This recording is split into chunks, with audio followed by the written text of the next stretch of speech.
నేను అయితే మరి దాన్ని పిలిపించి మాట్లాడి కాళ్ళు పట్టించుకొని క్షమాపణ చెప్పించారు మన డ్రైవర్ అందరూ కలిసి.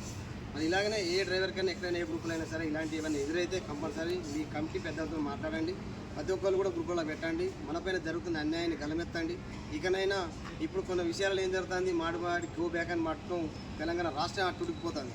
మరి ఇతర దేశాల నుంచి కూడా వచ్చి మహారాష్ట్ర, ఊపీ, బీహారు, జార్ఖండ్ అని వచ్చి మన తెలుగు వాళ్ళపైన వాళ్ళు పెత్తనం చేస్తూ తెలుగు వాళ్ళని అనగదొక్కుతూ తెలుగు వాళ్ళని బెదిరిస్తూ ఒకళ్ళని చేసి గుంపుగా ఒక్కోడై వచ్చి ఆడ 100 మందిగా గుంపు కూడిపోయి మన తెలుగు వాళ్ళపైన పెత్తనం చల్లేస్తారు. కాబట్టి మనం ఇకనైనా దీన్ని ఏం చేయాలంటే ఇకనైనా అందరు ఐకమత్యంతో ఉండి అందరు ఏకతాటి మీద ఉండి అందరూ ఒకటే పాట మీద ఉండి ఒకటే తాట మీద ఉండి డ్రైవర్ అన్న పైన ఏరే రాష్ట్రానికి చెందిన వాడు చేస్తే గలమెత్తాలని అక్కడనే బుద్ధి చెప్పాలి ఇమీడియట్గా. అప్పుడు ఆ బుద్ధి అప్పుడే కానీ ఇంకొకని కానీ భయం పుడుతుంది. మరి ఇప్పుడైతే మా తెలిసేదా మేము 90% కొంచెం భయం పుట్టించినామని మన రాష్ట్ర కమిటీ పెద్దలు, నియోజకవర్గం పెద్దలు, డివిజన్ కమిటీ పెద్దల ద్వారా అర్థమైపోయింది.